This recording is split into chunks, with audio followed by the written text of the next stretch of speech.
Hello, શું તમે વિચારી શકો છો કે કેનેડામાં માત્ર 27 વર્ષની ઉંમરે પોતાનું ઘર પણ હોય અને પોતાનું બિઝનેસ હોય? શું આ પોસિબલ છે? 2014માં મારા ક્લોઝ રિલેટિવનો સન 18 વર્ષની ઉંમરે કેનેડામાં આવ્યો અને 2019માં તેને PR મળી ગયું. 2020માં હાઈ પેઇંગ જોબ છોડીને તેને અમને આવીને કીધું કે મારે હવે બિઝનેસ સ્ટાર્ટ કરવો છે. અમે તેને 2020માં સ્મોલ ટાઉનમાં પિઝા સ્ટોર અપાવ્યો અને તે ખૂબ જ સરસ ચાલ્યો. પછી તેને 2024માં બીજું ઇન્વેસ્ટમેન્ટ કરવું હતું, તો અમે તેને સ્મોલ ટાઉનમાં પિઝા સ્ટોર અપાવ્યો, જે તેને રિનોવેટ અને રીબ્રાન્ડેડ કરીને લો સેલને હાઈ સેલમાં ફેરવી નાખ્યો. 2025માં તેને ઘર લેવાનું વિચાર્યું, તો અમે તેને તેના બજેટની અંદર ગલ્ફમાં 3 bedroom and 2 bedroom finish legal બેઝમેન્ટનું ઘર અપાવ્યું, જે ડે 1થી તેને રેન્ટ ઉપર આપી દીધું અને જેનું મોર્ગેજ આવતું હતું $3,700 અને તેનું રેન્ટ આવે છે $4,000. તો થયો ને પોઝિટિવ કેશ ફ્લો.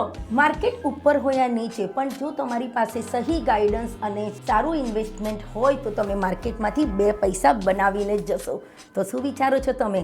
તમે પણ કોલ કરો ટીમ દેવસા 647-924-3796.